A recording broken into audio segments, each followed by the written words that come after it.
Hey everyone, welcome back to my channel. Today I've got an exciting video for you, exciting to me anyways. I'm going to can up some fig jam.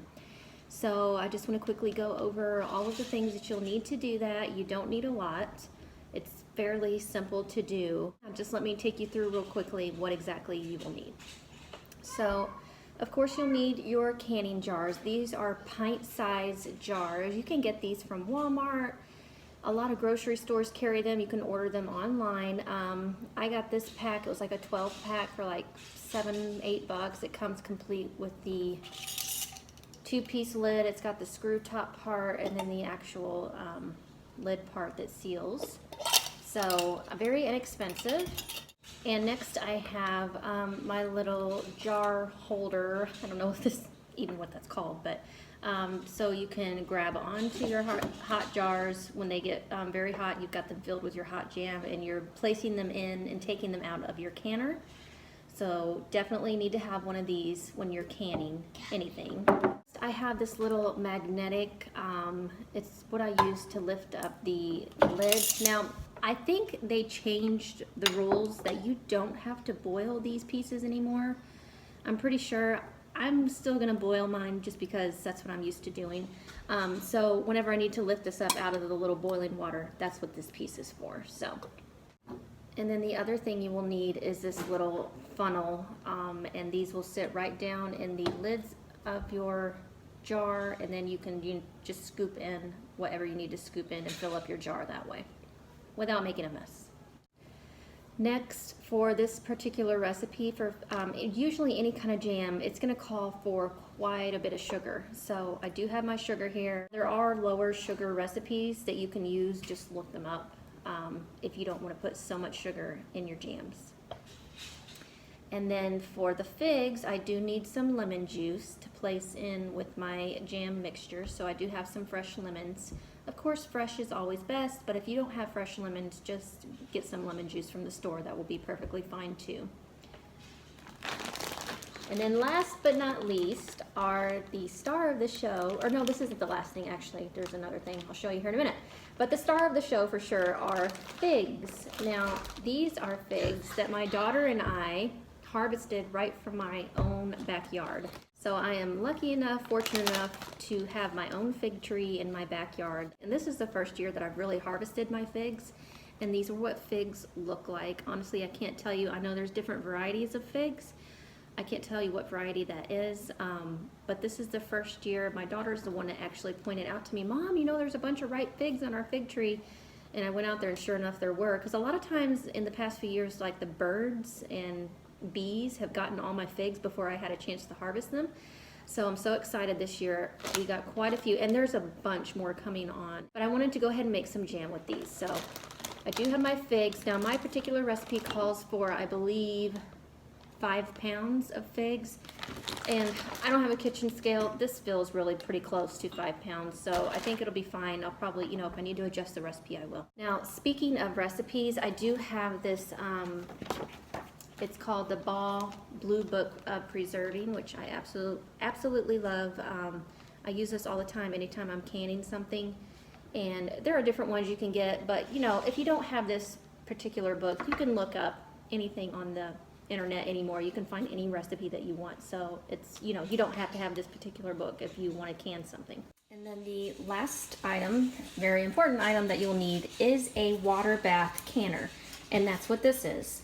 Again, you can find these at Walmart, a variety of different stores. Order them online. Typically, they do come with this little basket in here, and this is to set your jars down on so that you're not setting your jars directly on the bottom of this because you don't want them to break. And these are pretty inexpensive. And I would suggest if you've never canned anything before, start with water bath canning because it's really quite simple. It's a lot less inexpensive than starting out with pressure canning, and just kind of use that as a way to get your feet wet in the canning world. Okay, you guys, so I am going to start, I'm going to empty all the figs out here, and I'm just going to give them a quick rinse. I think I rinsed some of these and some of these I didn't, so I just want to do that real quickly, make sure there's like nothing on there, sticking on there or whatever, and then we will proceed to the next step.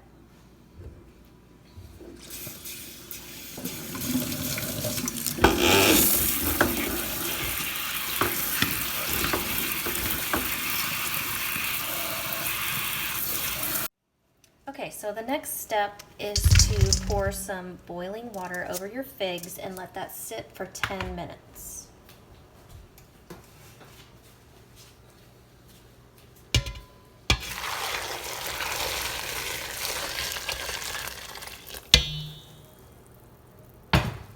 So that's just enough to cover them. Those are going to sit for 10 minutes, and while those are sitting, we are going to wash up our jar. Okay, so your next step is going to be to clean and sterilize your jars. Now you do want your jars to be hot. So there's one of two ways I like to do this. Sometimes I'll run them through the dishwasher and just let them sit in there and they'll be nice and hot when I bring them out. You don't ever want to hot pack anything in a jar and the jar is cold or room temperature because it could cause the jar to break. So I'll either run them through the dishwasher, or what I've been doing is setting the oven to 200 degrees, and after I've washed my jars, I'll set them in there on a cookie sheet and turn the oven off, but just let them sit in there, and that will keep them good and hot until I'm ready to start packing whatever I'm making in them. So let's get washing. So I brought my 100 up to 200 degrees. I just put my jars in there that I just washed, and I'm going to let those sit in there with the door shut until I'm ready to use. Okay, so the next step in making fig jam, I let them soak in boiling water for 10 minutes and drained them. So now we have to stem them, which I believe just means to kind of cut off the stem part. And then you're supposed to chop them up. I think it's optional whether or not you want this to leave the skin on or not. Obviously, if you leave the skin on, it's going to be more chunky, kind of like a preserve. And I think that's what I'm going to do this time. I'm going to leave the skin on. It doesn't feel very thick or like it's going to be very chewy, so that's what I'm going to do. So I'm going to get these chopped and then I will take you to the next step. Okay, so I just realized I actually have exactly half. I have, instead of 2 quarts, I have 1 quart in here, which is 4 cups, which is fine. So I'm just going to cut this recipe in half. So I will do 3 cups of sugar. I'm trying to think what's half of 3/4 of a cup of water. I'll figure that out. And then 1/8 of a cup of lemon juice. So that's what I'm going to add in here next, and then I'll take you to the next.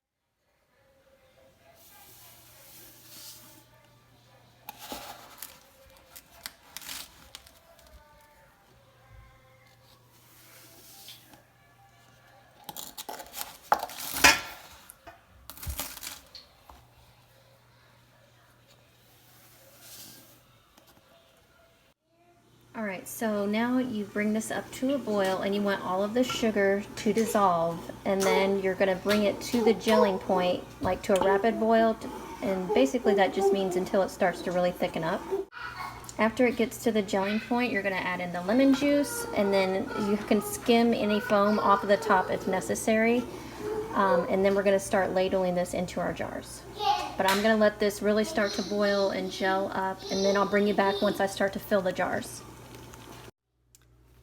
Okay guys, so I have finished bringing my mixture to a boil, and it's thickened up, looking really beautiful. So now the fun part, we get to start filling our jars. So that's what I'm going to do. As you can see, I've already got my funnel sitting in one jar. So I'm going to fill this up, and I believe I need to leave a 1/4 inch headspace, which is probably going to be like to this little middle ring up here towards the top. Or no, excuse me, this third ring would give me a 1/4 inch headspace. So I don't want to fill it past that third ring.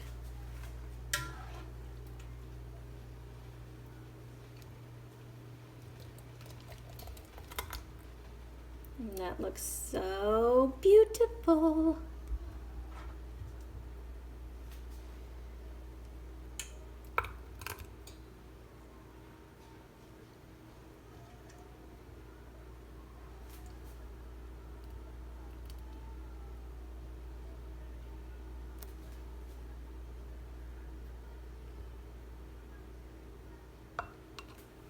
And I might have filled that one just a tad too much, so I'll probably take a spoon and dip a little bit of that out, because I do want to have at least a 1/4 inch headspace at the top.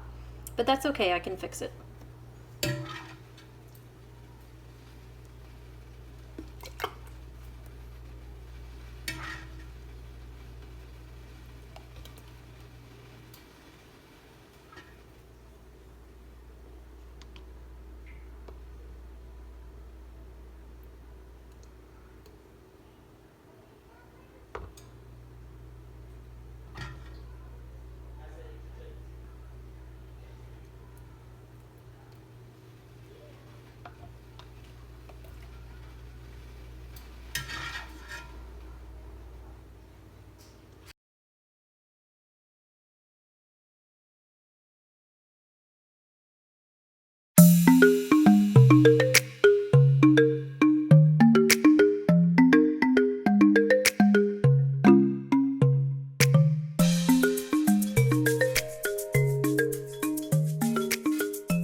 the next important step is to take either a clean rag or a clean, paper towel, wet it down, and you just want to wipe around the top of the rims.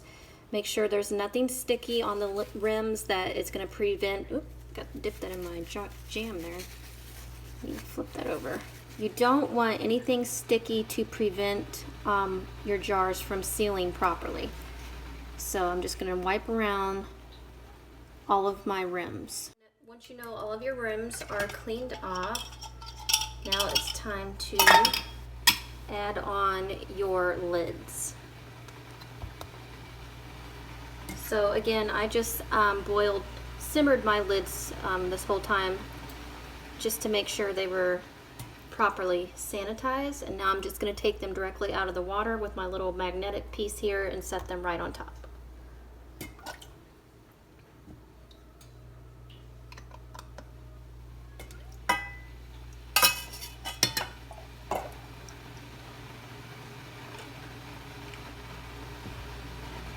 And now the last part to this is I'm going to screw on the top piece of the lid, and you just do it just finger tight. Don't do it,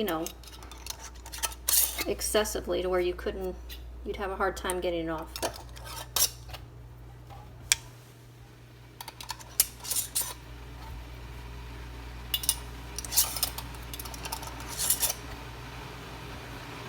And now we are ready to start placing the jars into the canner. And I'm going to use my little jar holder to do that. And I will take you with me and show you how that looks.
Okay, now I have all my jars in here, and I'm going to add a little bit more water. You want all the jars to be covered by at least an inch, maybe 2 inches of water.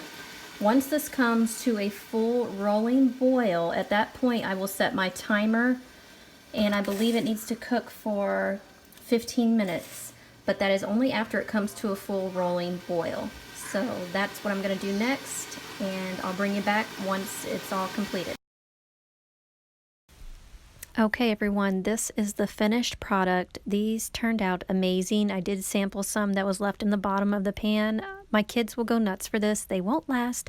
I hope you really enjoyed this video and found it easy and not intimidating to make your first batch of jam. Please leave me a thumbs up, and I will see you in the next video. Bye.